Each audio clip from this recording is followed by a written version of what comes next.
and welcome to Chore Chapters, because everyday tasks need good company. I'm Leo, and with me as always, we have got Luna. Hey everyone, I hope you're all doing well. Today we've got a thrilling and interesting story lined up, so grab your headphones and let's dive straight into the story.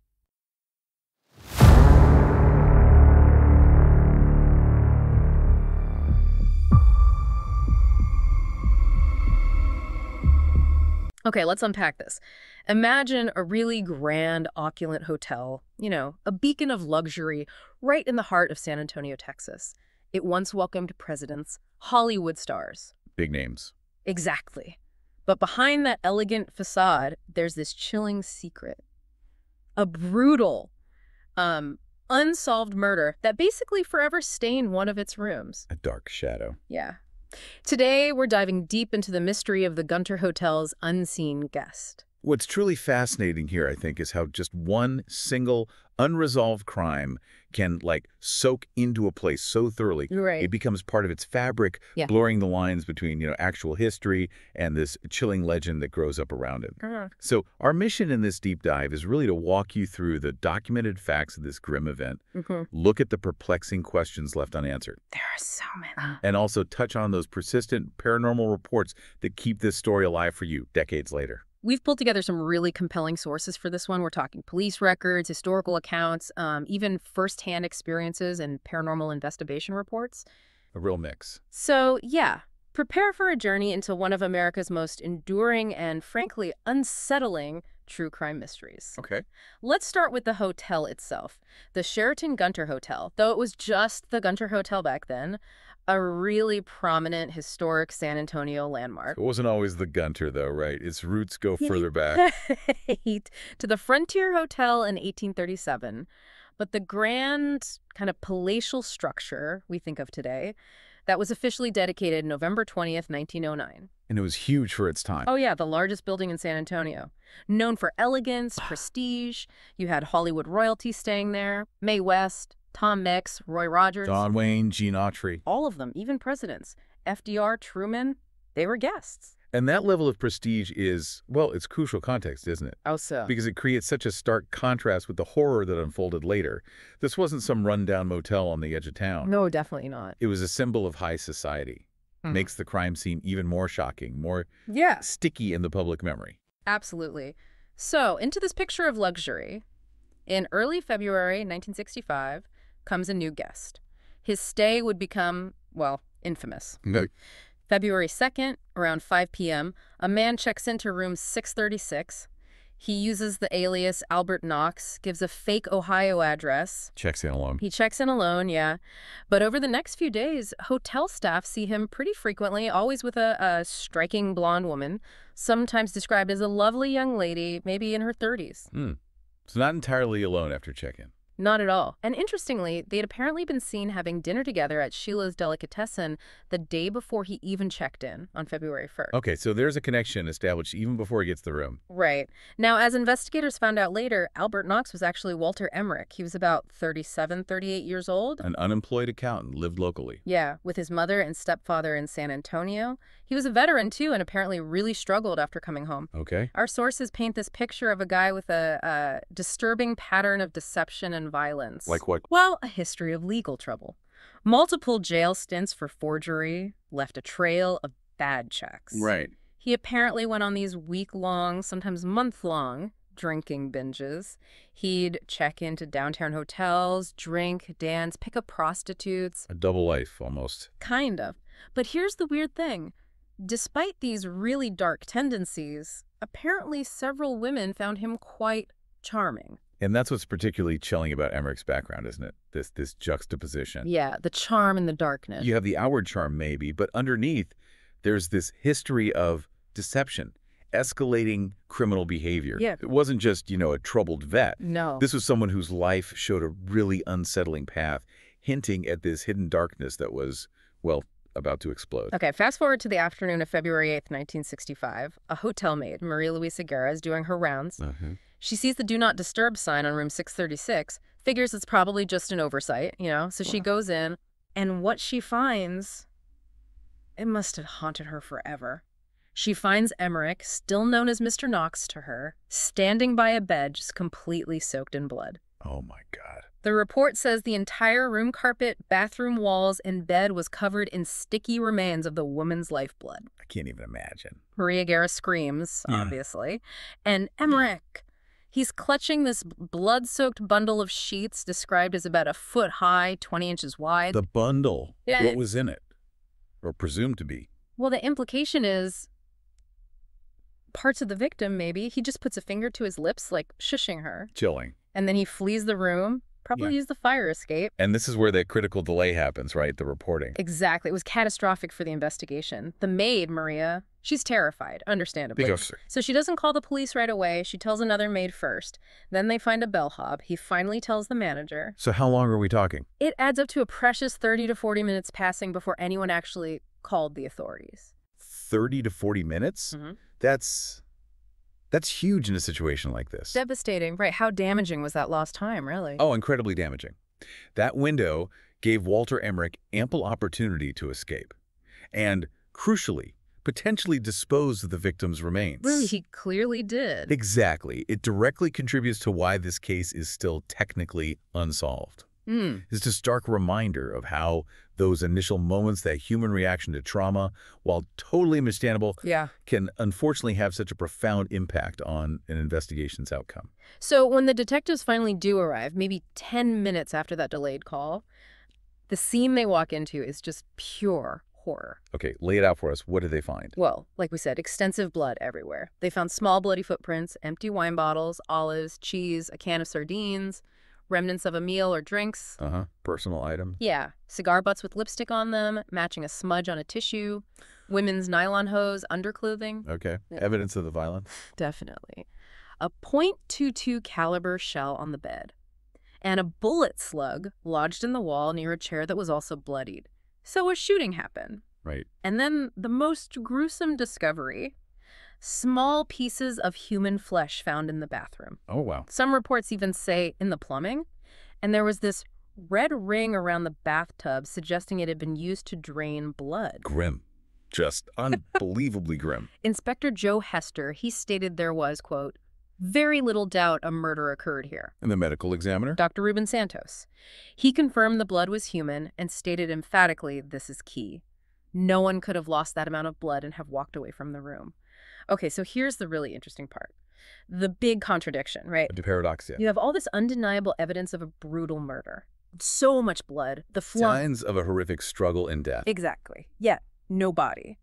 What did that immediately mean for the police? How do you even start? Well, that paradox was the absolute defining challenge. Wow. Without a body, you lack the most fundamental piece of evidence. The victim's identity. Precisely.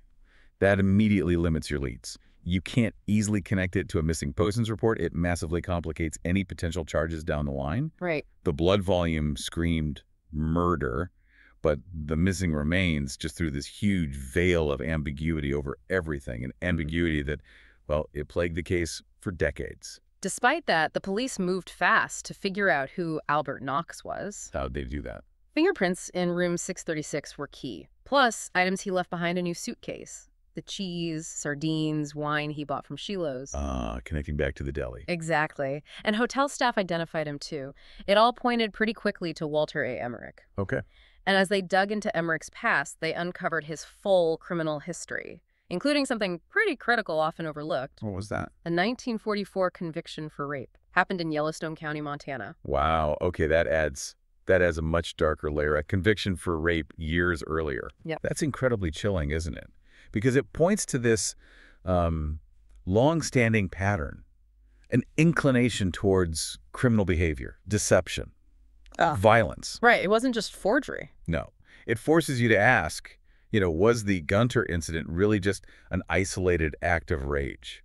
Or was it maybe part of something deeper, a psychopathic tendency perhaps that'd been there for a long, long time? It definitely suggests a pattern. A hidden capacity for violence that went way beyond maybe what that outward charm hinted at. So what does Emmerich do after fleeing the Gunter? He doesn't go far. Stays in the area. Yeah, he checks into the nearby St. Anthony Hotel. This is on February 9th, the day after the discovery. And guess what?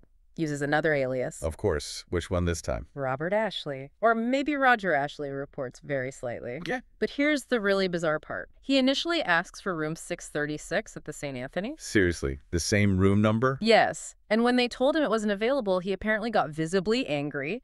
He ended up settling for room 536 instead. That is deeply weird. Yeah. Almost like he was drawn to that number or trying to replicate something. Creepy. Very creepy. Yeah. Anyway, his behavior must have seemed off because a security guard at the St. Anthony got suspicious, especially after Emmerich refused maid service. Probably a red flag after what just happened down the street. You'd think so. The guard contacted the authorities. So the police track him down there. They do. On February 10th, police go to room 536 at the St. Anthony. Detective Frank Castilian, he later remembered the security guard being really nervous. I bet. And his keys were rattling as they approached the door. That noise might have inadvertently tipped Emmerich off. Oh, no. Because just as the police got near, a single gunshot rang out from inside the room. He'd shot himself. Okay. Right in the temple. Died instantly. Wow. So right as they're closing in, he takes his own life. Yeah. What does that mean for the case? I mean, that final act of control. Yeah. How did it impact everything? It was the ultimate act of control and just devastating for the investigation. By killing himself, Emmerich took every crucial piece of information, who the victim was, where her remains were. He took it all to his grave. Sealed the mystery. Completely. It cemented the case's unresolved status. No chance of interrogation, no confession, no leads to the body. Just a profound void that could never be filled. And that void, that brings us back to the victim herself. This profound, enduring mystery. The unnamed woman. Exactly. Despite all the efforts, this woman described as tall, elegant, slim, blonde-haired, she was never identified. And never reported missing, which is also strange. So strange. Her complete lack of identity, the disappearance of her body, police called it the ultimate act of dehumanization. And if physical evidence strongly suggested dismemberment. Yeah, those small pieces of flesh found in the bathroom, they really supported the police theory that her body was, quote, brutally butchered within the room and subsequently disposed of. Unbelievable. The San Antonio Police Department only officially closed the case in 2010. Wow, that recently. Yeah, which just underscores how ambiguous it remained for so long. And the ultimate irony, really, is that without a body, even if Emmerich had lived, the only charge they might have been able to stick him with could have been something minor, like malicious mischief over $50. For destroying hotel property, essentially. Yeah, because they couldn't prove the murder without a victim. Incredible. So the body was never found. This led to these competing theories about how he disposed of it, both pretty extreme. Right. The disposal is key to the mystery. What were the main ideas? Well, one was the meat grinder theory. Police theorized he dismembered her, ran the parts through a meat grinder he'd reportedly bought the week before. A meat grinder. Yeah, and then flushed the remains down the toilet. The flesh fragments in the plumbing seem to support this. Right. But there's a contradiction. Some accounts say Emmerich actually went to Sears but couldn't find the size of meat grinder he wanted, so maybe not. Conflicting info. What was the other theory? The wet cement theory. This idea was that he dumped the body parts into wet cement at one of the many construction sites downtown San Antonio back then. Plausible, given the era. Lots of building going on. Plausible. But again, no direct evidence ever linked him to a specific site. Police searched extensively, found nothing. Both of those methods. Yeah. They're extreme, difficult. They really highlight Emmerich's apparent desperation. Probably. And maybe meticulous planning to make the body just vanish completely. Yeah. It also just underscores the limitations investigators faced in 1965. Yeah. You know, without modern forensics, DNA analysis like we have today, Oh, absolutely. tracking or identifying remains in a scenario like that, nearly impossible. Makes those theories really hard to prove or disprove, even now. And even the blood evidence, which was everywhere, there was still some debate. How so? Didn't the ME say it was a fatal amount? He did. Dr. Santos confirmed the volume was conducive with the butchering and definitely fatal. But apparently there were still mixed beliefs about whether or not the body had been butchered in the hotel room that day. So maybe not the entire process happened in room 636. Maybe. That debate over the, quote, sufficiency of the blood in the room, it's critical. Why? because it leaves the door open for other scenarios. Maybe a partial dismemberment happened somewhere else, or some other part of the act occurred outside the room. Right, it adds another layer of uncertainty. This ambiguity, combined with the missing body, it just contributes so much to the enduring mystery. It makes it impossible for us, or for you, the listener, to definitively know exactly what happened. Yeah. So, bottom line. The Gunter Hotel murder remains unsolved, primarily because the victim's body vanished and her identity was never found. Directly linked to Emmerich's suicide and, like we said, the forensic limits of the time. Exactly. But where facts fall short, folklore often steps in, doesn't it? Always seems to happen with cases like this. And the Gunter Hotel's dark history has spawned this really persistent paranormal legacy. It's almost as famous as the crime itself now. Okay, so let's talk about the haunting. Room 636 is the epicenter. Well, the area of the original room 636, it's since been divided into rooms 620 and 621. But yeah, that sixth floor spot is the focal point for tons of paranormal accounts, even with the renumbering and remodeling. What kind of accounts? What do people report? All sorts. Sightings of female apparitions, like a mystery woman with outstretched arms, or sometimes an older woman in the hallway. There are even reports of a blonde woman just inexplicably showing up in photographs people take there. Whoa, like photobombing from beyond the grave. Kind of. People also report hearing things, feeling things, like the murder scene replaying somehow. Strange hammering sounds coming from the empty room area. Hammering. That's specific. Yeah. Cold spots, just a really unsettling energy, feeling like you're being watched. Classic haunting signs. Right. And physical sensations, too. One paranormal investigator felt this tingling sensation near the fire escape. Emmerich's escape route. Exactly. And it's not just 636. Other spirits are said to hang around the hotel, too. Alamo soldiers, apparently. Given San Antonio's history, maybe not surprising. True. Also, two arguing 1920s flappers, sometimes identified as prostitutes, and even the Ghost of Blues legend Robert Johnson in room 414. Robert Johnson recorded there, didn't he? He held a famous recording session there, yeah. So maybe his energy stuck around. Interesting. What about the staff? They must have stories. Oh, yeah. Housekeeping staff are apparently often reluctant to clean that part of the sixth floor. They talk about the cold, unsettling energy. I can believe it. And supposedly, new employees have actually quit after being assigned to work in that area. Wow, that's chilling. And then there's this really bizarre twist. Years later, in 1975, the hotel received this anonymous weathered envelope in the mail. Okay. Inside, the original key to room 636, it was addressed to the hotel's old name and zip code, like from 1965. No note, no explanation, just the key returned. That is genuinely weird. Who would send it back after all that time, and why? No idea. Just adds to the strangeness. So given all this, this profound, unsettling past, how does a hotel even cope with it? It seems like the Gunter has actually kind of embraced it. Exactly. And it's fascinating from a, well, cultural perspective, too. The consistency of these paranormal reports, decade after decade, despite changes to the hotel, it suggests a powerful residual energy, maybe? Or something else. Or perhaps a collective psychological imprint left by the trauma.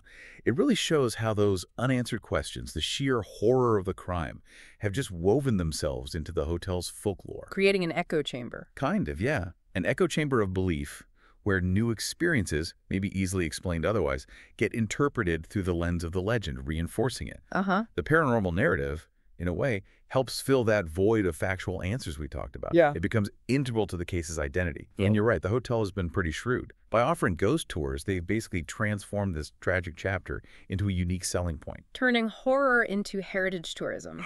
In a way, yeah. It lets visitors engage directly with the very mystery we've been exploring. It's a really interesting example of how history, even really grim history, becomes part of a place's ongoing story and identity. So the Gunter Hotel stands today.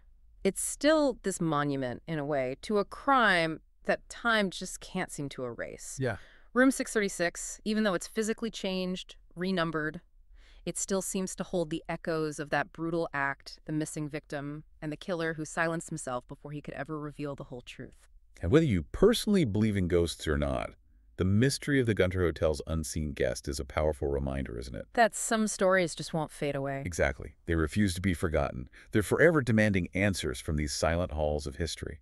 It really invites you, the listener, to consider how profoundly these unresolved human events can leave such a lasting imprint. Makes you wonder. It really does. It prompts us to wonder what other unseen guests might be lingering out there in historical spaces all around the world, just silently waiting for their stories to finally be told in full.